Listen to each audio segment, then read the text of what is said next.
Muy buenas noches, bienvenidos a su programa A la Medida, el análisis de la noticia. Como siempre es un gusto recibirlo y saber que contamos con su preferencia junto con Julio Taramonte. ¿Cómo estás? Buenas noches. Muy bien, muy buena noche para ti, Sandy, es un honor saludarte y muy buena noche también para usted que nos ve allá en casa. Hoy tenemos, como todas las noches, precisamente temas que son muy importantes. Y Sandy, yo quiero hacerte una invitación el día de hoy. Empezamos directamente con el primer tema, ¿te parece? Por supuesto, estaremos abordando el tema de la política, qué es lo que está pasando rumbo a las elecciones, pero también conoceremos temas judiciales. ¿Qué pasa con el caso de Francisco alias Chico Dólar, el juicio de lavado y política? Bueno, vamos a conocer estas noticias y más, pero iniciamos con el primer tema de análisis.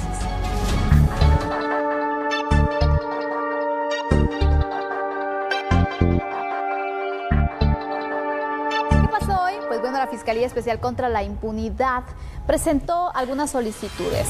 Esta unidad es del Ministerio Público y pidió el retiro de antejuicio en contra de la candidata presidencial Sandra Torres. Según la investigación, su agrupación política no reportó al Tribunal Supremo Electoral 19 millones de quetzales.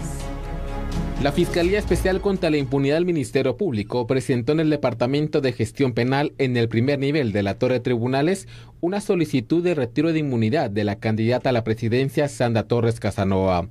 Según la investigación preliminar, el partido político Unidad Nacional de la Esperanza UNE no reportó 19 millones de quetzales al Tribunal Supremo Electoral durante la campaña electoral del 2015. La investigación estableció que la agrupación política utilizó las empresas Marín Sociedad Anónima, Promotora de Recursos Habitacionales Sociedad Anónima y el Grupo Empresarial San Felipe Sociedad Anónima para recaudar y administrar los 19 millones de quetzales en el 2015 que no reportó al órgano electoral. La Fiscalía solicitó a los magistrados de la Corte Suprema de Justicia que se le retire el derecho de antejuicio a Sandra Torres por los delitos de asociación ilícita y financiamiento electoral no registrado. La FESI también solicitó el retiro del derecho de antejuicio para los diputados al Congreso de la República, Karina Paz, Jairo Flores, Julio Ixcamey, Jorge Estuardo Vargas y los alcaldes Ángel Huarcas y Pedro Raimundo. Según la investigación, a través de diferentes cheques, retiraron los 19 millones de quetzales que recibieron las 3 empresas comerciales para los pagos de la campaña del 2015. Por estos señalamientos penales fueron capturados Gustavo Alejos, Juan Pablo García, Guillermo Sierra y Víctor Duarte. La primera declaración de los indicados se hará el lunes 25 de febrero en el juzgado 10º del ramo penal. Y bueno, el candidato a la presidencia por parte del partido Fuerza, Mauricio Radford, se refirió a la solicitud del retiro de inmunidad del Ministerio Público que ha solicitado en su contra. Mauricio Radford fijó su postura tras la solicitud de antejuicio de la Fiscalía de Delitos Electorales del Ministerio Público en su contra. También estamos seguros, porque los delitos, aquí tengo yo lo que representan. ¿En qué forma pude haber yo modificado el acta? ¿En qué forma pude haber yo manipulado el acta? Cuando mi función es estrictamente de firmar la solicitud para que el registro de ciudadanos proceda en organizaciones políticas a registrar el acta correspondiente. Después de haber investigado todo, resulta que hay resoluciones judiciales a favor de las personas que fueron sindicadas. Y a 9 horas después de recibir mis credenciales, resulta que quieren iniciar un proceso con algo que ya fue totalmente esclarecido y solucionado. Esto tiene un trasfondo total y completamente político.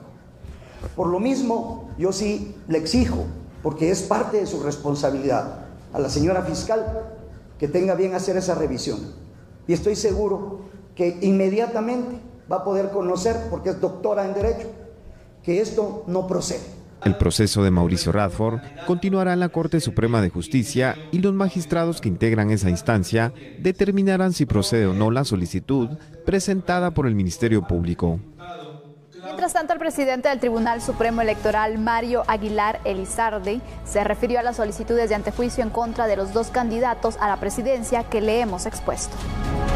El magistrado señala que las investigaciones provienen de diligencias propias del Ministerio Público y asegura que los candidatos continúan con el mismo estatus. Se espera de los resultados de las pesquisas para determinar las acciones del Tribunal Supremo Electoral. Me imagino que es de actividades propias que dentro de su propia investigación, por algunas denuncias que se han realizado, ha estado efectuando el Ministerio Público, del cual esperamos las resultas de las investigaciones, el resultado que lleve la solicitud, porque de eso va a depender de la actitud que pueda asumir el Tribunal Supremo Electoral. ¿Pero en este momento ellos continúan con su estatus? Sí, porque lo que es una solicitud nada más es de retiro de su inmunidad. Aún no sabemos cuál sea el resultado de estas diligencias. Podemos anticipar criterio porque es una simple solicitud de retiro de antejuicio y no sabemos cuál va a ser el resultado, cuál va a ser el procedimiento o el resultado del procedimiento de esa solicitud que va a asumir las instancias judiciales, que son las que en este momento son las que tienen que resolver. No que había alguna investigación pendiente, me imagino que algunas investigaciones no empezaron hace poco, sino hace años, y hasta ahora el tribunal, por X o Y razón, el Ministerio Público decidió iniciar el procedimiento de retiro de antejuicio. Elizardi admite que el proceso electoral de este año será complejo. A mi juicio, desde un principio se está haciendo bastante complejo el proceso electoral. Por cierto, la candidata de la UNE, Sandra Torres, se refirió a la solicitud de antejuicio en su contra. Esta la realizó el Ministerio Público por los presuntos delitos de asociación ilícita y financiamiento electoral no registrado. La verdad es que quiero yo manifestar y denunciar públicamente que esto es, valga la redundancia, una denuncia espuria y totalmente política, un ataque político que comienza cuando está por iniciar el proceso electoral. ¿Y por qué? Para favorecer a una candidata. Ayer me dan a mí mis credenciales y hoy me presentan una solicitud de antejuicio. Y he pasado toda mi vida sin inmunidad, aún cuando fui primera dama. Detrás de todo esto hay una persona, hay una estructura criminal incrustada en la FESI y toda la población lo sabe desde hace rato. Cuando la señora Telma Aldana fue fiscal, ella misma declaró públicamente que no había ningún resultado de investigaciones en contra de mi persona. Y ahí están las grabaciones, ustedes los tienen, los señores medios de comunicación lo tienen, no encontró nada. Y ahora, la solicitud de un antejuicio, no me han notificado, pero sabemos que es algunas informaciones de los medios de comunicación, que es por financiamiento ilícito.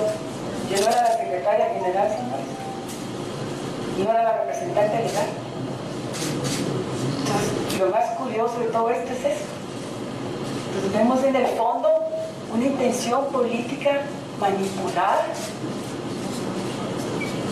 No se pueden y se van a robar las elecciones. No vamos a dejar que se las roben. Bueno, ahí tiene usted el tema, lo ha visto abundantemente en estas notas. En Guatemala tenemos que partir para el análisis de lo siguiente. Todos los candidatos a presidente y vicepresidente, una vez son inscritos para participar en el proceso electoral, gozan por ley precisamente del derecho de antejuicio. Esto significa, y esto hay que tenerlo así de claro, que los candidatos en este instante no pueden ser investigados penalmente, a menos que una autoridad judicial decida levantarles ese derecho de antejuicio al cual ya se han hecho acreedores. Ahora, la gran interrogante, y esa sí es una enorme interrogante, es ¿por qué no se presentó esa solicitud por parte del Ministerio Público anteriormente? Sino que se esperó hasta que este momento en el cual ya fueron inscritos estos dos candidatos y entonces pareciera de alguna manera una situación, yo no sé, Sandy, si será una situación de tiempos, una situación casual, o casualidades no existen, o son tiempos políticos y jurídicos juntos. Imagínate, se tienden a confundir. Tenemos otros datos que queremos agregar precisamente para de esta forma entrar de lleno con el análisis que está muy interesante, Julio. ¿Me haces el favor? Sí, gracias, Sandy, con mucho gusto. No es la primera vez, esto también hay que decirlo, que en un proceso electoral se presentan sendas solicitudes de antejuicio en contra de candidatos a cargos de elección Popular. Recordemos que en el proceso electoral del 2015, el candidato a vicepresidencial del partido líder, Edgar Barquín, se encontró en una situación similar. Sin embargo, al final de cuentas pudo participar en la contienda electoral. Lo más probable, en este caso concreto, es que ambos candidatos puedan participar en estas elecciones, pues la resolución del antejuicio no necesariamente es un proceso rápido en lo jurídico. Además, ellos también pueden recurrir a través de varios recursos, entre ellos, por ejemplo, el de amparo, ¿no?, que aquí en Guatemala se utiliza absolutamente para todo. Pero fuera de esto, que es un marco estrictamente legal, Sandy, la gran pregunta sigue siendo la que formulé hace unos minutos. Exactamente. ¿Por qué en este momento? Es decir, si ya estaban las investigaciones y habían, obviamente, no es que de un día para otro la situación cambia y dices, oh, aquí está la evidencia. Esta evidencia evidentemente ya venía de hace meses. ¿Por qué no lo hicieron antes? Y es que mira, ellos aducen, el Ministerio Público indica que todo depende de los tiempos procesales y que los tiempos procesales apuntaron para este día. Curioso, porque un día anterior les dieron la credencial con la cual ellos gozan entonces de ese antejuicio. Sí. Y ahí es donde llama la atención, la verdad. Y pregunto, ¿será que el Ministerio Público tiene entonces toda esa evidencia para de esta manera poder acortar también los plazos? Porque recordemos que muchos casos se extienden porque al final se solicita tiempo para seguir investigando y se va extendiendo el plazo para que el Ministerio Público investigue y al final entonces no llegan con evidencia suficiente. Sí, y esto es lo lamentable, ¿no? Que es lo que ha pasado muchas veces en esos casos que hemos denominado de alto impacto. Sí, los de alto impacto. Los de alto impacto. Bueno, tenemos unos que datan del 2015, pero ¿te recuerdas que hablábamos la semana recién pasada del caso, por ejemplo, de Cristina Secaviza? Bueno, este viene del 2011, ¿no? Y entonces así están las situaciones. No, yo lo que creo que no es sano, ¿verdad? Porque eso sí no es sano, es que pase precisamente esta situación de la solicitud de levantamiento de antejuicio una vez que ya tienen el antejuicio, porque se ve mal, ¿no? O sea, da lugar a dudas, a suspicacias, por qué esto se dio en este instante, a quién se quiere en todo caso perjudicar, a quién se quiere favorecer, qué es lo que está sucediendo. No lo sé, eso es lo que pareciera raro y no es sano para el proceso electoral y tampoco en los tiempos que marcó el Ministerio Público, hay que decir. Te pregunto algo, Julio, ¿tú crees que exponiendo estos casos o dándose la situación como se está registrando, que genera ciertas dudas, va a motivar al ciudadano para que vaya a las urnas a votar o simplemente dice, bueno, esta situación no me parece, tengo dudas, mejor no voto o voto nulo? Mira, es impresionante la forma en que lo estás planteando.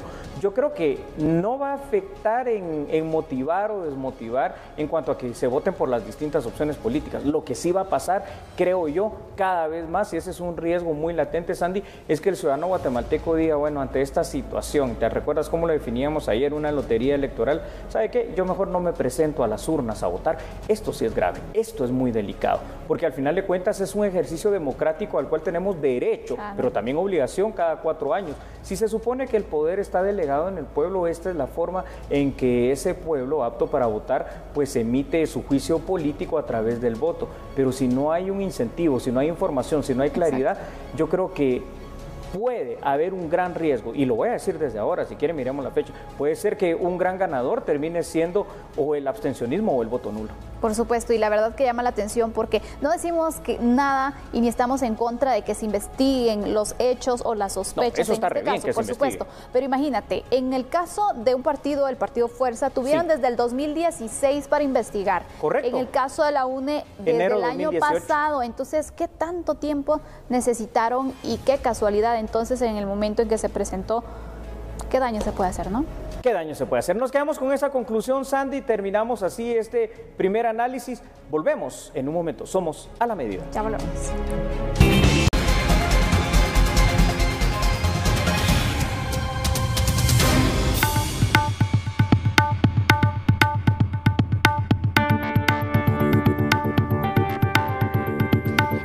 De abordar lo que se vive en la torre de tribunales. En el caso lavado y política, en este caso la Fiscalía Especial contra la Impunidad del Ministerio Público solicitó que los acusados sean sentenciados con penas que van de 6 a 58 años de cárcel. Según la Fiscalía, durante el juicio se demostró que se cometieron hechos ilegales relacionados con lavado de dinero.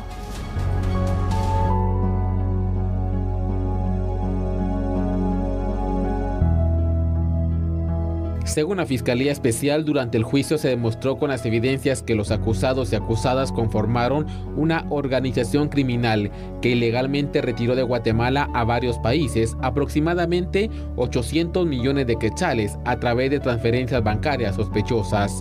A criterio del Ministerio Público, Francisco Morales Guerra, alias Chico Dólar, fue el líder de la red criminal y por eso se solicitó que sea condenado a 59 años de prisión por 6 delitos.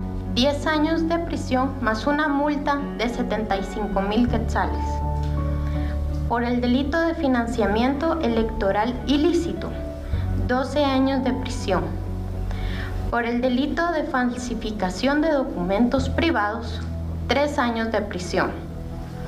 Se le están solicitando estas penas porque para el Ministerio Público existió el artificio para realizar los delitos, interés lucrativo, menosprecio a la autoridad, al indicar que con su poder económico podía salir de todos sus problemas legales. Eddie Herrera, abogado defensor de Morales Guerra, aseguró que el Ministerio Público no logró quebrantar la inocencia de su patrocinado, señalándolo de liderar una organización criminal dedicada al lavado de dinero.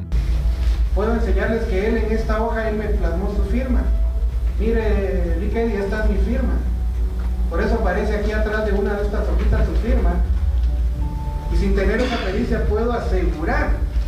Y por eso pedí la prueba de grafotecnia, porque es un derecho de defensa. Lástima que el Ministerio Público, carente de objetividad y obviamente preocupado porque con esa prueba de grafotecnia era evidente que su caso se iba a venir al suelo, pues no se realizó. El diputado al Congreso de la República y acusado Jaime Martínez Loaiza considera que los 26 años de prisión que se pidieron en su contra es injusto. O sea, yo lo único que hice fue ese enlace como diputado y como dignatario de la nación, que a mí me da la facultad la Constitución de la República, porque soy el representante del pueblo y represento a la gente de Jutiapa. Eso fue lo único que hice y es una injusticia lo que están haciendo, pero yo sé que los jueces van a ser muy precavidos en ese sentido y van a analizar bien la ley y estoy consciente que ellos no van a aplicar eso que está pidiendo el Ministerio Público. La lectura de sentencia del juicio Lavado y Política podría ser este viernes. Los jueces estarán analizando las peticiones de prisión del Ministerio Público y las peticiones de los abogados defensores y al final estarán resolviendo si estas personas son inocentes o culpables. Con imágenes de Fernanda Hernández, un reporte de Hugo Morales. Bueno, y en este caso entonces la pena más grande de prisión ha sido solicitada por parte del Ministerio Público en contra de Francisco Edgar Morales Guerra, más conocido por su alias Chico Dólar. La Fiscalía solicitó para él las penas máximas en cuanto a los delitos de lavado de dinero, asociación ilícita, defraudación tributaria, cohecho activo y financiamiento electoral ilícito. Todo esto, al final de cuentas, da una suma total de 59 años de privación de libertad, fuera de lo que también se pidió en contra del exdiputado Martínez Loaiza.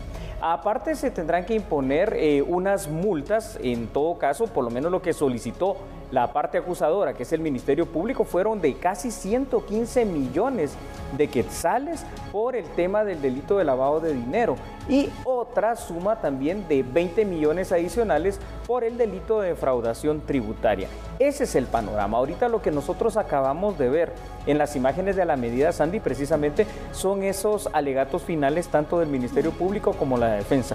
Va a entrar el Tribunal de Sentencia a deliberar y seguramente vamos a tener cuál va a ser el fallo. El fallo es como se le conoce judicialmente a la sentencia que llamamos coloquialmente, que solo puede ser de dos maneras. O es absolutoria, ¿verdad? Para quitarte toda pena, o en todo caso hay una condena. Ya lo pidió el Ministerio Público, vamos a ver si de verdad logró comprobarlo. Por supuesto, y a eso voy. Con toda la evidencia o todo lo que se presentó al final en este juicio, ¿qué crees tú? ¿Van a lograr lo que solicitaron? Porque a veces el Ministerio Público en varios de los casos hemos visto que solicita varios años de privación de libertad y al final resulta con la mitad. Correcto. O ni siquiera entonces se logra lo que se está pidiendo. ¿Pero es por las pruebas? Es por las pruebas, básicamente. ¿Recuerdas, Sandy, que en Guatemala lamentablemente la prueba reina siempre en el debate termina siendo esa prueba verbal, oral, testimonial, y esa es una prueba muy débil? Ahora, yo veo aquí una situación, tiene la lógica de pedir 59 años porque es la sumatoria de las penas máximas de los delitos que ya describimos. Sin embargo, yo creo que también ahí hay una pequeña situación en cuanto que, y esto tenemos que saberlos todos, en Guatemala la pena máxima de privación de libertad termina siendo de 50 años. Así a ti te impongan una pena de 100, 200, 300, 400 años, entonces tal vez era por la lógica mejor ir por la de 50 años para tener más posibilidad de que se te asigne la pena máxima real, ¿verdad? Efectivamente, y por ejemplo por los casos por los cuales se está vinculando a estas personas o queriendo sentenciar también, ¿no hay medida sustitutiva o tienen algún chance todavía? No, ninguno, es decir, aún, y esto es muy importante, muy interesante este análisis que vamos a hacer ahorita. Supongamos que el fallo fuere absolutorio, que no se consiguieron las pruebas y la evidencia para condenarlos. Aún así, no pueden recuperar la libertad. ¿Por qué? Porque esta es apenas la primera instancia, quiere decir, ese fallo no está firme. Seguramente, digamos, si es absolutorio, el MP va a presentar una apelación especial y si es condenatorio, indudablemente la defensa tiene 30 días hábiles para poder presentar esa apelación especial. Quiere decir que este caso apenas está llegando a la finalización de este juicio oral y público, pero todavía le faltará año y medio para que más o menos se conozca la apelación especial. Tenemos otros datos también que compartir con ustedes para de esta forma seguir aportando en el análisis. Claro que sí, Sandy. La investigación contra alias Chico Dólar surgió tras las denuncias sobre una estructura criminal que operaba presuntamente en Jutiapa y varios lugares fronterizos con El Salvador. Chico Dólar es señalado de dirigir esa estructura criminal que habría lavado al menos 33 millones de dólares. Esta estructura recibía dinero en efectivo de parte de particulares que luego era trasladado a su vez a otras entidades a través de las famosas offshore o empresas de cartón y de testaferros. Entonces, si esto, que es lo que estamos mencionando en los datos que acaban de ver nuestros televidentes en pantalla, logra ser demostrado por el Ministerio Público, indudablemente, si hay esa prueba fehaciente, se obtendrá una prueba condenatoria. Pero si algo de estos elementos no quedó realmente vinculante y demostrado, seguramente es un caso que se caerá. Lo sabremos en pocos días, eso sí. Por supuesto, al menos en la primera fase. Ya nos mencionabas entonces que ¿qué pasaría? La apelación se vendría ya sea por el Ministerio Público o por la defensa también de Chico Dólar y el resto de implicados o señalados por este caso. O sea que el caso continuará. Exactamente, vamos a estar pendientes siempre. Ahora vamos a hacer una pausa porque tenemos otras noticias, pero después de la pausa las conoceremos. Somos a la medida.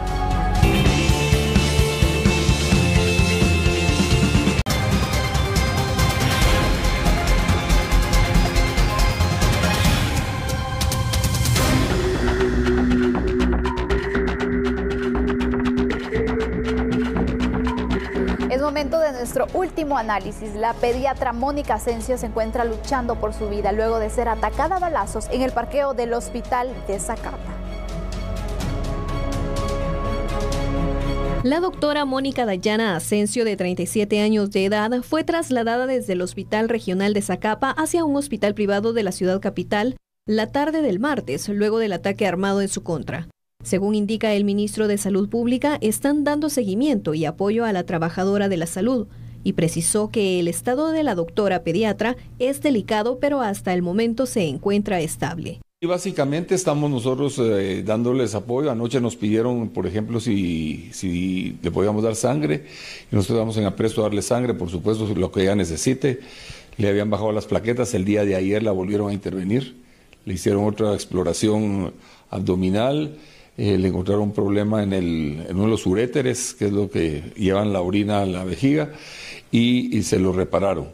Está estable, aunque siempre que su estado es delicado, y realmente pues la decisión de los familiares de trasladarla a Guatemala, ¿verdad? Fue por razones obviamente de seguridad. Tras el ataque contra la doctora que sucedió en el parqueo del hospital de Zacapa, el ministro indicó que ya hay medidas de seguridad.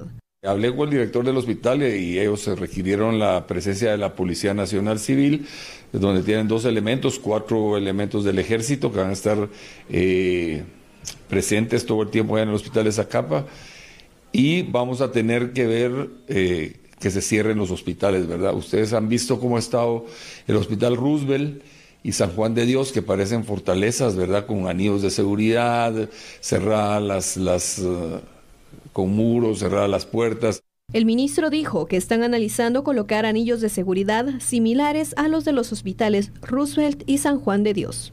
Bueno, es que esto verdaderamente es inverosímil, disculpe usted, pero ¿cómo es posible que esto suceda? No es el primer hecho violento que acontece dentro de un hospital nacional. Recordemos que en años anteriores, casos ocurridos muy lamentables en el Hospital General San Juan de Dios y en el Roosevelt, protagonizados en aquel momento por ambas maras, tanto 18 como Salvatrucha.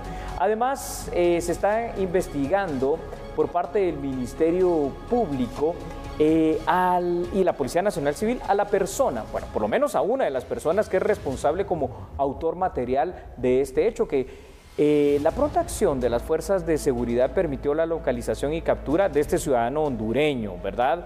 El cual trató de esconderse en un tragante, literalmente, en un desagüe de la ciudad de Zacapa, y ahí es cuando él fue aprehendido. Ahora, lo raro es, ¿cómo te explicas, Sandy, que esto suceda a una doctora que no tiene nada que ver con otras cuestiones? Es más, ella atiende realmente a niños porque es pediatra. Seguramente aquí tiene que haber alguien más detrás de estos autores materiales y tiene que haber algún autor intelectual que probablemente, tal y como lo hablábamos fuera de cámara, haya dicho, mira, atacas a esta mujer, a esta señora y te pago tanto. Aparte de eso, vemos que la violencia en algunos hospitales se ha manifestado, pero nunca nos enfocamos o nunca creímos que iba a llegar hasta los departamentos. Correcto. Por eso ahora el Ministerio de Salud está analizando las medidas que se puedan tomar. Pero a mí lo que no se me hace justo es, obviamente, hay que tomar esas medidas de seguridad, de precaución, pero imagínense, ahora tendrán que entonces circular los hospitales, el de Zacapa especialmente. Así es. Entonces los pacientes van a estar como que estuvieran encarcelados. Literalmente, Sandy, pero yo creo que se está volviendo una verdadera necesidad ante la situación de descontrol en cuanto a lo que está pasando en hospitales nacionales. Entonces, sí, así va a tener que ser. Fuera del área propia del hospital, se va a tener que en el perímetro hacer una cerca, una reja, una valla, lo que sea, con una garita donde puedas identificarte, puedan revisarte y pues obviamente ya entrar. ¿Cuál? Si estuvieras preso, tú lo has dicho muy bien. ¿Hasta dónde entonces la delincuencia nos sigue encerrando, nos sigue debilitando, nos sigue dejando de rodillas? De rodillas, o sea que los verdaderos presos somos nosotros, ¿no? En el día a día. Qué terrible. ¿Me permites compartir más información en este caso tan terrible? A todas luces, es evidente que los hospitales nacionales requieren urgentemente de protocolos de seguridad, los cuales puedan garantizar la misma tanto al personal médico, el personal de enfermería, así como el personal administrativo y, por supuesto, a los usuarios que son los pacientes. Estos protocolos de seguridad para hospitales también deben de estar orientados para que toda persona que ingrese a su perímetro deba ser previamente requisado, a efecto de que no lleve consigo ningún arma o ningún objeto prohibido. Y otra medida que pudiera pensarse a mediano y a largo plazo es poder implementar arcos de detección de metales en las garitas de acceso en los centros hospitalarios. Y vuelvo a retomar tus sabias palabras, Sandy, ¿cuál si estuviéramos ingresando a una cárcel? Por supuesto. Entonces aquí vamos. Primero, el Ministerio de Salud, con la atención que debe dar a todos los hospitales públicos, ya tiene pues ciertos gastos, ciertos rubros que cubrir. Y ahora tiene que agregar uno, la seguridad. Es correcto, es que por eso lo hemos dicho una y otra vez y no nos cansaremos de decirlo. La prioridad en un país como Guatemala realmente es el tema de la seguridad, porque ves que todo gira alrededor de lo mismo. Entonces, aquí estamos hablando de algo que es otro derecho humano, que es la salud, pero cómo se vulneró la seguridad, se atacó directamente en el parqueo de este hospital a la doctora que está en un estado muy delicado, la trasladaron aquí a Guatemala y entonces, bueno, no podemos seguir permitiendo que esto pase, algo hay que hacer. Por supuesto, aparte de eso también para poder evitar futuros ataques, porque no sabemos entonces qué pueda pasar. Ahora la alerta se ha activado y las autoridades, pues bueno, ya están planteando algún tipo de operación en conjunto con la Policía Nacional Civil que les pueda apoyar, pero seamos realistas, tantos agentes, tanta necesidad que se tiene, no alcanza el número de efectivos. Ahí vamos a caer en el análisis de eso. ¿Tenemos necesidad de seguridad en los hospitales? Evidentemente sí, pero ¿tenemos necesidad de seguridad en las escuelas? Por supuesto. ¿Necesidad de seguridad en las calles? Claro que sí. En los buses, extraurbanos, urbanos, lo que sea, no se da abasto. Realmente ya la fuerza policial nos ha desbordado esta ola de violencia y es aquí donde vamos a tener que empezar a a realmente ver que lo importante es, por ejemplo, el hecho de que se puede invertir en tener la cantidad de agentes policiales que necesitamos, en dotarlos de equipo, de capacitación y girar casi todo, de verdad, escúchelo usted bien, en torno al tema de seguridad. Y ahí, por mi parte, lo dejo, Sandy. De esta manera concluimos con este tema. Le damos seguimiento también al estado de salud de la pediatra, que por cierto está luchando y ojalá que logre sobrevivir.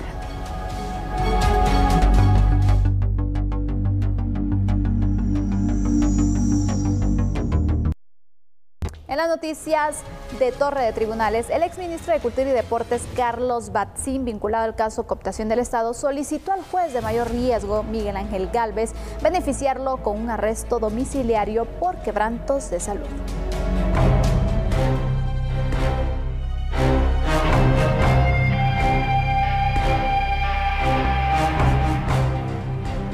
En agosto de 2017, la Policía Nacional Civil informó que, dándole cumplimiento a una orden de captura autorizada por un juez de mayor riesgo, se procedió a la aprehensión del exministro de Cultura y Deportes, Carlos Batzin, por los delitos de asociación ilícita y cohecho pasivo. 1 año, 5 meses después de estar privado de su libertad en la cárcel Mariscal Zavala, el exfuncionario durante el gobierno del Partido Patriota solicitó un arresto domiciliario por padecimientos en su salud. Un doctor fue entrevistado sobre los quebrantos y consecuencias que podrían haber en la salud de Batzin si no es atendido. ¿Qué daños colaterales puede causar la diabetes? Como le decían, a veces nosotros los médicos decimos que la enfermedad de la diabetes mellitus es una enfermedad de ricos, porque como le decía, que tiene consecuencias y actúa y ataca órganos blancos, le decimos nosotros, es decir, ataca sus ojos, la retina, un desprendimiento de la retina, él puede quedarse ciego. El exministro de Cultura y Deportes, Carlos Batzin, está pendiente de discutirse junto a otros acusados en el caso de cooptación del Estado si deben o no enfrentar un juicio. A la fecha, los fiscales y abogados no han sido informados de cuándo podría iniciar esta diligencia, la cual podría durar 3 meses. Vamos unos breves instantes a una pausa comercial. No cambies, somos A la Medida. Ya volvemos.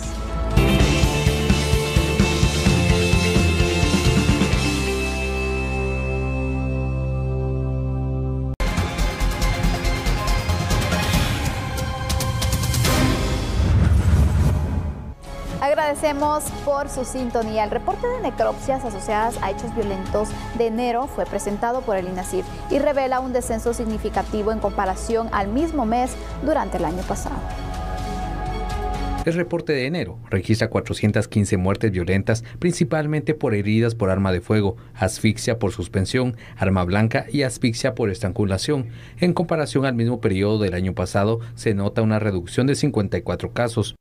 Al separar por género, se puede apreciar que la muerte de féminas muestra un descenso, pues en 2018 fueron 82, mientras que en este año 71. Dentro de las estadísticas del Instituto Nacional de Ciencias Forenses, se aprecia que las asfixias por suspensión, que podrían estar asociadas a suicidios, contabilizaron 43 casos. Los resultados de los exámenes forenses del INACIF son trasladados al MP para que sea el ente investigador el que determine la causa de muerte de las víctimas. La construcción de la autopista a Puerto Quetzal todavía no arranca, pues necesita la aprobación del Congreso de la República. Este es un proyecto público-privado, según indicaron las autoridades de la Agencia Nacional de Alianzas para el Desarrollo de Infraestructura Económica. Veamos la información aquí en A la Medida.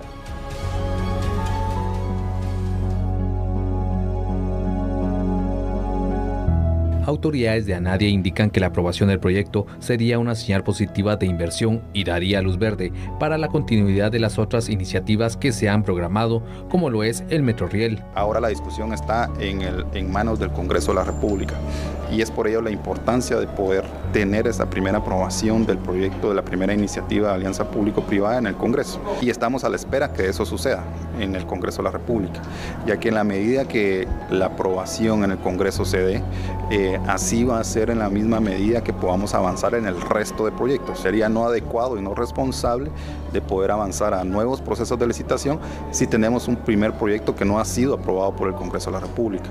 Debemos probar el modelo, debemos de probar la primera iniciativa de alianza público-privada. Pero, ¿qué pasaría si no se aprueba el proyecto aunque esté adjudicado? El plan B es que tenemos que evaluar todo el mecanismo. Si el resultado de lo que se está discutiendo en el Congreso es retardar la aprobación o no aprobar, creo que hay que plantearse y evaluar mecanismos de desarrollo de estos proyectos y sobre todo evaluar los procedimientos que se establecieron en la propia Ley 16/2010.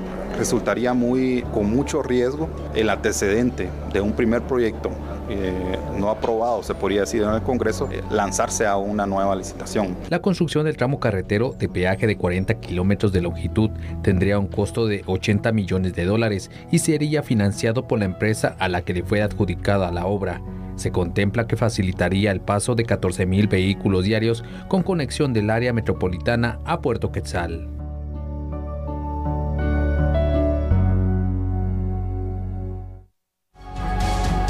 Y en el Congreso de la República, varios diputados comentaron sobre la solicitud de retiro de antejuicio en contra de Sandra Torres, candidata a la presidencia por el Partido de la Unidad Nacional de la Esperanza, y 4 de sus legisladores. Tiene que haber, claro, una investigación. Sabemos que el financiamiento electoral es un problema que tienen muchos de los partidos, pero nosotros vimos la campaña electoral, sobre todo que hizo la UNE hace 4 años, y fue espectacular. Y mucho de eso sabemos que no se reportó. Entonces creemos que ya es tiempo que todos cumplan con la ley, y eso esperamos, que no haya persecución selectiva y que haya verdadera imparcialidad en aplicar la Constitución y la ley.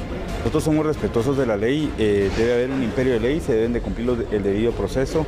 Si se tiene información sobre cualquier persona, cualquier guatemalteco, sea candidato, sea funcionario, sea dignatario de la nación, se debe proceder conforme a la ley.